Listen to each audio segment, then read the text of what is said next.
Hello mga kababayan, magandang araw sa inyong lahat. Kumusta na kayo dyan? So, nandito ako ngayon mga kababayan sa bahay sa aking mama, sa bahay namin. Pero hindi ako dito nakatira mga kababayan. Doon po ako nakatira sa kabila, sa sentro, sa 26, doon sa aking pinsan. So, yung mama ko lang at saka kapatid yung nakatira dito. At yung mga pamangkin ko mga kababayan. Minsan, pag dito rin ako matutulog mga kababayan. Pag na-miss ko yung mama ko, punta ako dito at dito ako matutulog sa kanila. So doon kasi mga kababayan, may wifi doon. So gusto ko doon kasi paggabi pwede ako mag-upload, no? Habang ako ay natutulog, so mag-upload ako. So pagka umaga po mga kababayan ay na-upload na yung in-upload ko. So kaya ginusto ko nga doon ako tumira sa kabila para maka-upload ako mga kababayan. So ngayon mga kababayan,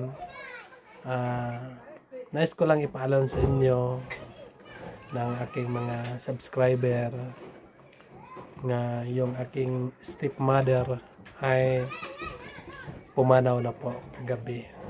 Meron kasi akong stepmother mga kababayan.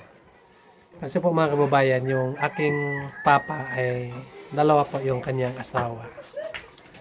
So, yung mama ko mga kababayan ay yun ang ikadalawang asawa sa aking papa. So kami ay yung mama namin ay tinatawag namin nga siya yung duway. Siya yung huling asawa ng aking papa. So ngayon mga kababayan ay masakit man isipin, masakit man tanggapin, sa araw na ito ay yung aking mama mga kababayan ay pumanaw na po. Pero nadala ko naman doon sa ospital, doon sa Tagum, isang beses mga kababayan. So siya naman po ang hindi na siya babalik. So hindi na namin mapilit mga kababayan yung matanda. So yung sakit niya ay hindi nga isa lang, complicated na. So marami na siyang balatian. So meron na din siyang ubo. So namamaga na yung kanyang katawan, lumalaki yung tiyan niya. At yung mga paa niya, yung mga kamay niya, at yung mga mukha niya mga kababayan ay namamaga talaga. So kaya ay yun ang dahilan sa kanyang pagkamatay mga kababayan. So kahit masakit man sa damdamin, no, pero kailangan nating tanggapin dahil po ay tayong lahat nga tao dito sa mundo ay doon tayo patungo mga kababayan. So kaninang umaga mga kababayan ay dinala pa namin yung matanda doon sa Lasang. Sina pabalsamal pa kami doon. So ngayon ay nandito na yung matanda. So nakalagay na ng kabaong yung matanda mga kababayan. Napapasalamat din ako sa nanunungkulan sa aming barangay, no? Sa aming kapitan, sa mga kagawad, no? Maraming salamat po sa inyong lahat sa pagtulong nyo para mabilis yung pag-process. So madali lang, no? Mabilis lang kapag meron tayong mga taong kasaligan. So maraming salamat po. So ayun mga kababayan ay inaantay ko dahil kagabi, dahil kanina mga kababayan ay nagkausap kami ni Sir Paul. Kapag may time daw siya ay dumalaw sila dito sa amin. Kasi mga kababayan, hindi niya alam nga meron pala akong ikaduhang mama. So, hindi namin kasi pinag-usapan kasi ilang taon na kami nagkakilala, pero hindi namin yan pinag-usapan na meron akong ikadalawang mama. Ngayon, kahapon pa niya alam nga meron pala akong stepmother. So sabi niya sa akin kanina nga kapag may time pa ako pamaya ay puntahan kita dyan, no? Magpunta siya dito. So kaya inaantay ko siya dito mga kababayan. So mag-alas 3 na ngayon. Malapit na mag-alas 4 pero wala pa po sila. Siguro malayo yung kanilang biyahe mga kababayan. Alam naman natin nga si Sir Paul ay araw-araw yan nagbibiyahe. Silang tatlo ni Madam Yola at si Peter Paul. So nagsabi naman siya sa akin nga tatawag lang daw siya mamaya kapag makapunta, kapag hindi siya makapunta dito kapag hindi siya makapunta ngayon. Kasi mga kababayan ay bukas yung flight niya papunta sa Manila, mga kababayan. So sobrang busy po ang ating Pangulo, Sir Paul. So at tulungan lang natin siya mga kababayan. Lagi natin siyang ipagdasal na iwas sa mga anumang masamang mga tao doon sa kabukiran. So ngayon ay punta muna tayo doon sa kabila. Doon kasi nakatira yung aking ikadalawang mama sa kabila.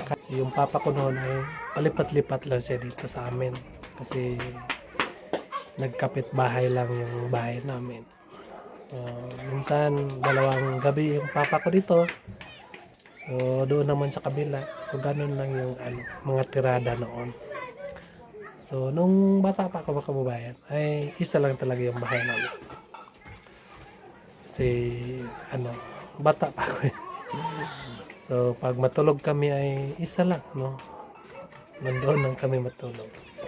Yung papa ko ay nandoon sa gitna. Kami ay nandito sa kilid. Yung isa doon nandoon sa kilid. So yun lang. Pero sa lumaki na ako mga kababayan ay nagpatayo na ako ng sarili kong bahay. So kaya ay naghiwalay na kami mga kababayan. Pero yung papa ko ay nagapunta pa rin dito sa amin. Pag ganun-ganun lang siya. So ngayon ay yung papa ko din ay wala na. Una na siyang pumanaw. So sunod yung ikadalawa kong mama. So ganun lang talaga ang buhay, no? Ang buhay ay weather lang, no? Kailangan natin ingatan yung buhay natin ngayon. Kailangan natin ay pahalagaan, no? Dahil po ay yung buhay natin ay nag-iisa lang. Hindi na pwede ito bumalik pa. So ito yung bahay ng papa ko mga kababayan. So dito po naubusan ng hininga yung aking ikadalawang mama, stepmother. So yung bahay namin at dito lang din sa gilid ng karsada. So magka gitna lang sa karsada. So ito naglagay kami ng trapal kasi marami ang tao. So laging umuulan kasi dito mga kababayan. So ito yung ate ko at yung kuya ko ay nandoon pa sa kanilang bahay.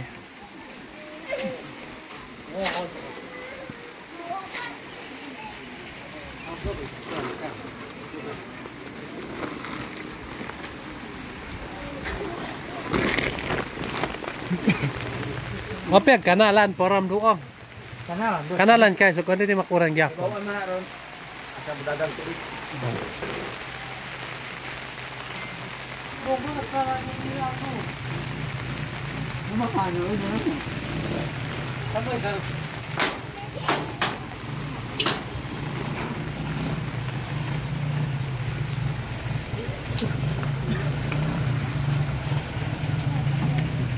Yun mga kababayan, so dito na ako sa loob, sa bahay. So, nandito na yung bangkay ng stick mother ko. So, ito yung mga tunay na anak niya mga kababayan. Ito yung ate ko. Yun ang bunso nila mga kababayan yung isa. At sila ay nag-alaga sa kanya nung nagsakit siya dito. So, ganun lang talaga ang buhay kapatid, no? Ang buhay natin dito sa mundo ay wither lang. Kailangan natin tanggapin ang ganitong sitwasyon. Although, hindi natin matanggap sa ngayon. Dahil sobrang sakit po ang mararamdaman natin kapag tayo ay iniwan ng ating magulang. So, dahil po tayong lahat ay dyan tayo patungo ng kamatayan. Pero ang kinakalindot lang na ialagaan din na po ang tigulang, ialagaan na to antod sa huling hiningan. Ang masama lang doon mga kapatid yung wala natin siya inaalagaan, hinayaan na natin siya magsakit. Pero alam ko naman na kaya nagpapayat na itong bunso natin kasi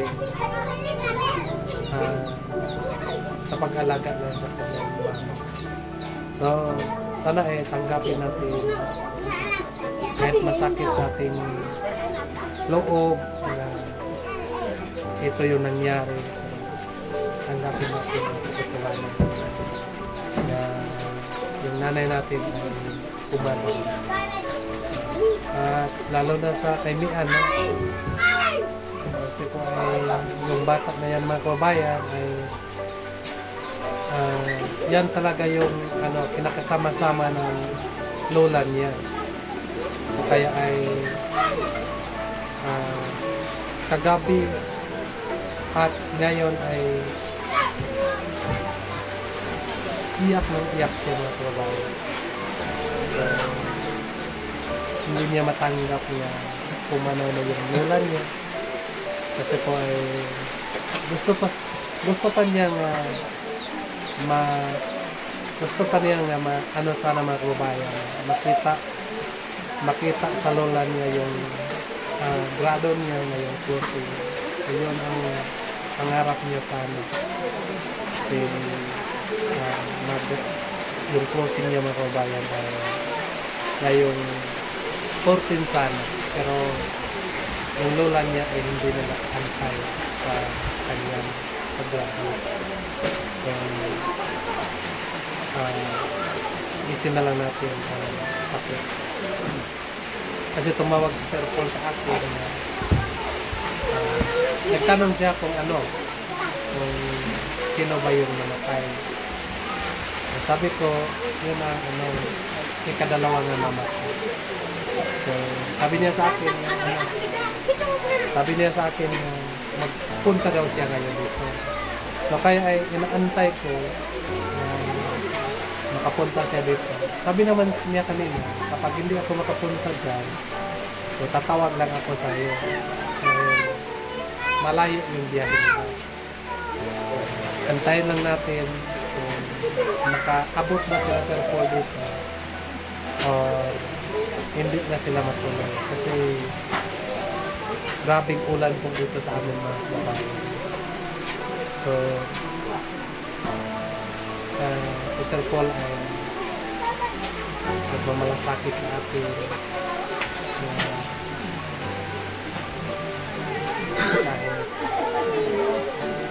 kahit nandoon siya sa Davao, tinawagan niya ako kanina. So, maitanong ko lang sa inyo, ano yung masabi niyo yung mama natin. Ano yung ikabilin mo sa mama mo? Siya ay pumanaw na sa ibang bukid.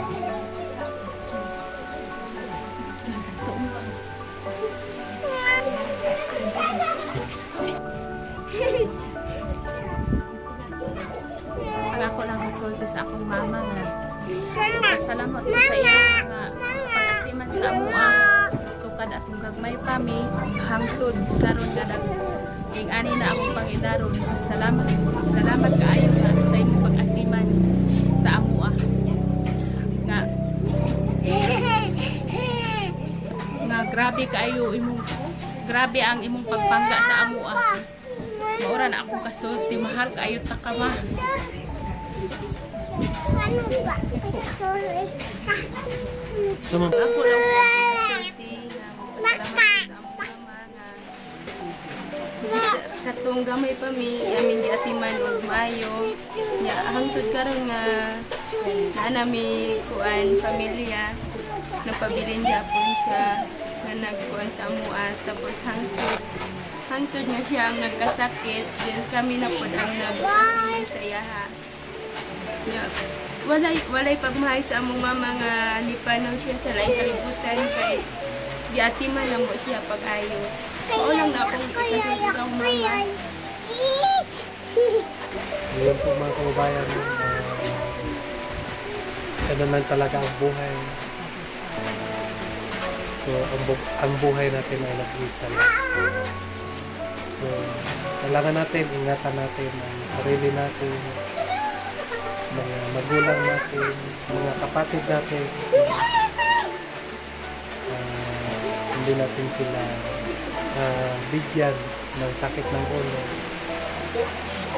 Kasi kung mga kababayan, so tayong lahat na tao dito sa mundo, lumalabay na dito sa mundo. Para lang tayong tumira lang ng sandali. So pagkatapos ay mahanaw na tayo. Kailangan po ay mahalin natin ang magulang natin at yung mga kapatid natin. Dahil kung magbabayan, hindi natin alam kung kailan babawiin sa Panginoon ng ating isa't isa at mabuhay. Yun lang po mga kababayan. Maraming salamat po. Ingat ka dyan palagi.